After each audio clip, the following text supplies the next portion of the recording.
இந்த பட்ஜெட்டில் முதலாவதாக விவசாயிகளை பற்றி நாம் எங்களுடைய கட்சி சார்பாக எனது கருத்தினை பதிவு செய்ய நான் ஆசைப்படுகின்றேன். ஏனென்றால் இந்திய சூழ்நிலையிலே உழுதுண்டு வாழ்வார் மற்றெல்லாம் தொழுதுண்டு பின் செல்பவர் என்ற நிலையில் அவர்களை நாம் தொடாட்டி கூட பரவாயில்ல, இன்னைக்கு அவங்களுக்கு உதவி செஞ்சா போறோம். ஏன்னா அவ்வளவு கஷ்டத்தில் இன்னைக்கு இருக்கிறாங்க. எல்லோ எஃபெக்ட் 12 மாவட்டத்துக்கெல்லாம் சொல்றாங்க.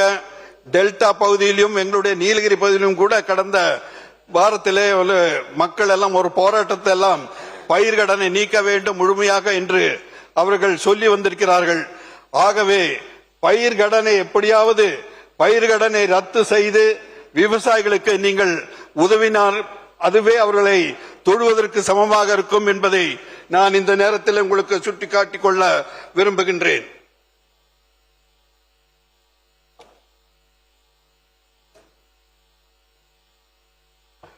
அடுத்ததாக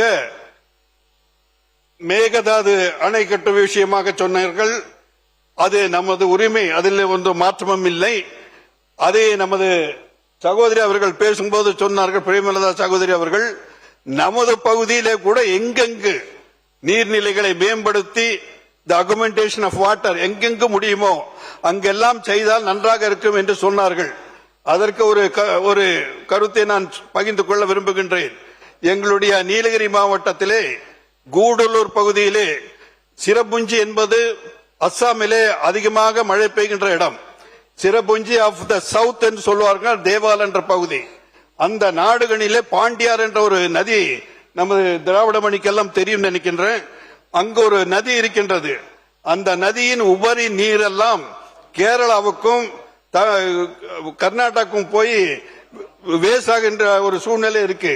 அதே பக்கத்துல மாயா ரிவர் ஒன்று பவானி சாகர் அந்த பக்கம் திருப்பினா கொங்கு மண்டலத்துக்கு, ஏன்னா கொங்கு மண்டலத்துல எங்களுடைய நீலகிரி மாவட்டமே கொங்கு மண்டலத்தில் மேல்நிலை நீர் தொட்டி என்று சொல்வார்கள்.